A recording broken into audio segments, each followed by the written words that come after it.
यहाँ आपको अपडेट करें, खबर सोशल मीडिया पर दौलत की नुमाइश करने वालों के हवाले से है। Federal board of revenue (FBR) ने सोशल मीडिया पर दौलत की नुमाइश करने वालों के खिलाफ कार्रवाई का फैसला कर लिया। सोशल मीडिया पर दौलत की नुमाइश करने वाले लाखों अफराद का डेटा जमा कर लिया गया है। पहले मरहले में FBR 1 लाख अमीर अफराद का ऑडिट करेगा, जबकि शादियों पर बड़े अखराजात करने वाले नॉन फाइलर्स के खिलाफ भी कार्रवाई होगी। शादियों पर 20-20 हजार डॉलर्स के सूट इस्तेमाल करने वाले भी पकड़ में आएंगे, जबकि बंगलों, गाड़ियों और जेवरात की नुमाइश करने वालों को जराए आमदन भी बताने होंगे।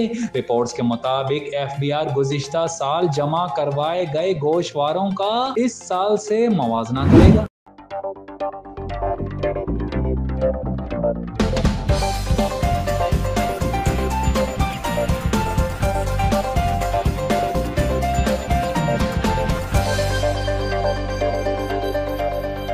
अब हसीन और गोरा दिखने का सपना हुआ पूरा, वो भी कुदरती तौर पर। लाबेल बीनाज ब्यूटी पार्लर लाया हर्बल स्किन ट्रीटमेंट। चेहरे पर मौजूद झुर्रियां, दाग धब्बे, दाने सोच साफ और जिल्द दिखे शफाफ। लाबेल बीनाज herbal beauty parlour expert makeup, skin and hair treatment का वाहिद मरकज।